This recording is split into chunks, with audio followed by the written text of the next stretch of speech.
আছে আপনার ব্রেনে 100 বিলিয়ন নিউরন আছে। পৃথিবীর জনসংখ্যা 8 বিলিয়ন। এত পাওয়ারফুল একটা ব্রেন নিয়ে আপনি থেমে আছেন। বলা হয় ব্রেনটাকে যদি ভাঙ্গারি দরে বিক্রি করা হতো 5,000 কোটি টাকা বিক্রি হতো। আপনার ব্রেনের মেমোরি কত? 2.5 পেটাবাইট।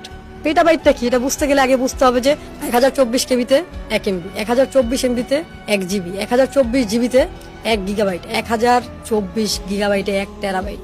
আপনার ব্রেনের পাওয়ার ক্ষমতা 2.5 পেটাবাইট। 30,000 কম্পিউটারের যে মেমোরি আছে তার থেকে বেশি সক্ষমতা ধারণ করেন আপনি। এটা ভাঙারি দরে বিক্রি করলে তো 5,000 কোটি টাকা হয়। এত বড় একটা সক্ষমতা নিয়ে আপনি বসে আছেন। আপনার যে পুরো বডি কি পরিমাণ অ্যাক্টিভিটি চলে, 60 ট্রিলিয়ন সেলস আছে। আপনার পেটের মধ্যে যে ব্যাকটেরিয়া 100 ট্রিলিয়ন, কি পরিমাণ অ্যাক্টিভিটি চলতেছে আপনি জানেন না। আপনি পুরো পৃথিবীকে চেঞ্জ করতে চান। Why not you? নিজেকে চেঞ্জ করেন, সব চেঞ্জ হয়ে যাবে। আপনি আপনার দাম বাড়ান, কেউ আসবে না আপনাকে পরিবর্তন করতে। আপনাকে সিদ্ধান্ত নিতে হবে। দেখেন আমাদের কথার কত পাওয়ার। আমি বলি যে আপনার জিহ্বা 5 থেকে 6 ইঞ্চি, একটা 5 থেকে 6 ফিট বডিকে ধ্বংস করে দিতে পারে। আপনার কথায় একটা মানুষ মারাও যেতে পারে। একদম কথার আঘাত খুবই পাওয়ারফুল। আমি মরতে গিয়েছিলাম, আমি আপনার সামনে প্রমাণ। I am the proof, real life example.